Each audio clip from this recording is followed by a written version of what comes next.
ദൈവത്തിൻ്റെ ഏറ്റവും പ്രിയമുള്ളവരെ, അവിടുത്തെ സമാധാനം ഞാൻ ആശംസിക്കുന്നു. ഇന്ന് കർത്താവ് നമുക്ക് നൽകുന്ന ദൂത് സങ്കീർത്തനങ്ങൾ 54:6. ഞാൻ അങ്ങയ്ക്ക് ഹൃദയപൂർവ്വം ബലിയർപ്പിക്കും. കർത്താവേ, അങ്ങയുടെ ശ്രേഷ്ഠമായ നാമത്തിന് ഞാൻ നന്ദി പറയും. മനസ്സോടെ ദൈവത്തിന് കൊടുക്കണം.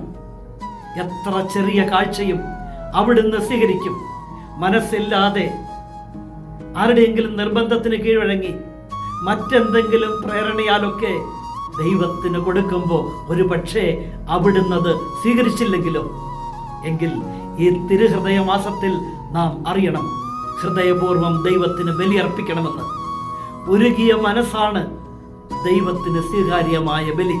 അത്രത്തോളം മറ്റൊന്നുമാവില്ല എങ്കിൽ മനസ്സോടെ കൊടുക്കാം, മനസ്സിൻ്റെ ഉള്ളിൽ നിന്നും കൊടുക്കാം. ദൈവം അത് 2 കരവും നീട്ടി സ്വീകരിക്കും, നമ്മെ അനുഗ്രഹിക്കും. ആ നാമത്തെ എത്രത്തോളം മഹത്വപ്പെടുത്താമോ അത്രത്തോളം മഹത്വപ്പെടുത്തി നന്ദി പറയാം. അവിടുന്ന് തന്നതല്ലേ എല്ലാം. കരുണാമയനായ ദൈവം നമ്മെ എല്ലാവരെയും സമൃദ്ധിയായി അനുഗ്രഹിക്കട്ടെ.